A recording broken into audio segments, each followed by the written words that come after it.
ان کے وار کے طریقے کیا ہیں؟ دیکھیں میرے خیال میں اگر مسلمانوں کے خلاف دنیا میں کوئی لابی سب سے زیادہ متحرک ہے تو وہ انہی کی ہے. ٹھیک ہے. اور جو اس کے طریقے ہیں میں اس میں سے ایک تو چیزیں عرض کرتا ہوں.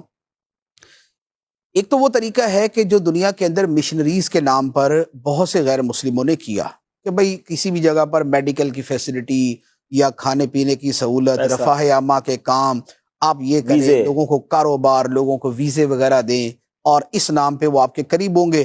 دین کا علم لوگوں کو ہوتا نہیں ہے، اور زیادہ تر اس ارتداد کی طرف اور اس کفر کی طرف جانے والے وہی ہوتے ہیں کہ جو دین سے جاہل ہوتے ہیں. صحیح. کیونکہ دین کا عقیدہ ہوتا ہے تو بندہ کہتا ہو بھائی مہربانی یار میں اس طرح کی چیز کی طرف میں نہیں آ سکتا، سوری میں نہیں ایسا، نہ ایسا بول سکتا ہوں، نہ ایسا مان سکتا ہوں، نہ ایسا کہہ سکتا ہوں، نہ ایسا لکھ سکتا ہوں. لیکن اگر مال کی محبت غالب ہو اور دین سے جاہل ہو، اب دونوں کا نتیجہ کیا نکلے گا؟ وہ بولے گا یار اگر مجھے اس وجہ سے یورپ کے فلاں ملک کا یا مجھے فلاں جگہ کا ویزا مل رہا ہے تو یہ ویزا ملنا ہے مال، اور یہ لکھنے سے ایسا کوئی فرق نہیں پڑے گا یا مان لینے سے کوئی فرق نہیں پڑے گا، یہ ہے اس کی جہالت. تو علم دین سے دوری اور مال کی محبت، یہ دو چیزیں مل کے تباہ کر دیتی. دیکھیں ایک ہوتا ہے کہ چونکہ یہ ایک نظریہ ہے تو نظریہ ہوتا ہے دلائل کی بنیاد پہ. ایک ہوتا ہے کہ یہ دلائل دے اور دوسرے والا ان دلائل سے متاثر ہو کے مانے. ٹھیک، یہ جو ریشو ہے نا یہ بہت کم ہے. آپ کو ایسے لوگ بہت کم ملیں گے کہ جو دلائل کی وجہ سے مانے. بلکہ دلائل سن کر ہم نے ان سے آتے ہوئے دیکھے ہیں لوگ کہ بعد میں پتہ چلا کہ دلائل سنے علماء سے تو سمجھ آیا. ہاں ٹھیک ہے. اچھا ہوتا کیا ہے، یہ ان کی دلائل کی وجہ سے لوگ کیوں نہیں متاثر ہوتے؟ پوری دنیا جانتی ہے کہ مرزا نے نبوت کا دعویٰ کیا تھا.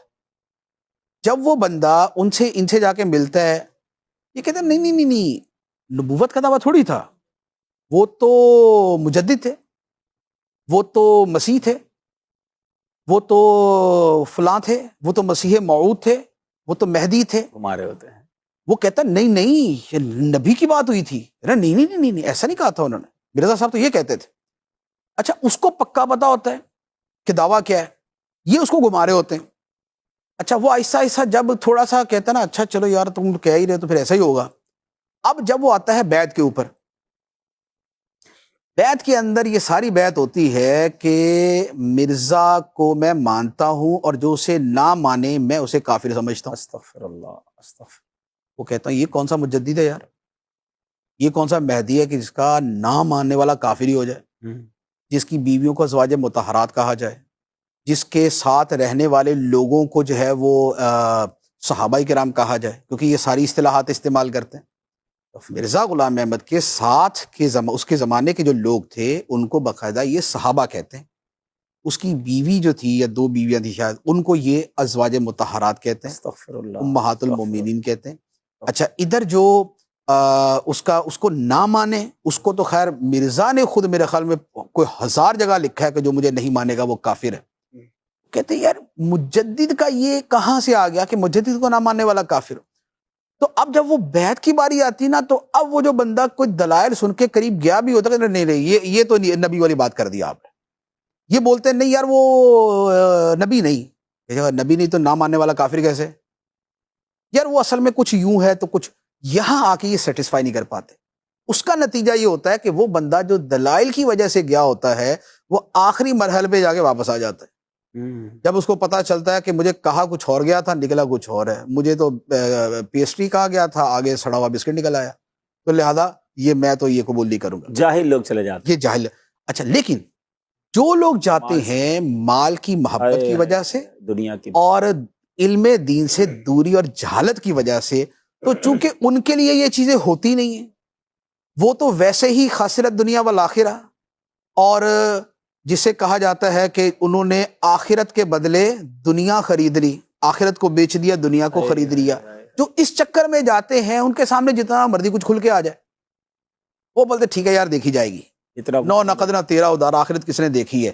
اب وہ اس چکر کے اندر جا کے وہ دوسری طرف. آپ کو یاد ہوگا امیر علیہ سنت نے اپنے بیانات میں اس موضوع کو کتنا لینے کی کوشش کی تھی کہ جو وہ اپنے صلی اللہ تعالی علی محمد یورپ میں جانے کے لیے، بعض ممالک میں جانے کے لیے یہ تھا کہ اگر آپ خود کو قادیانی لکھ دیں گے تو آپ کو ویزا مل جائے گا.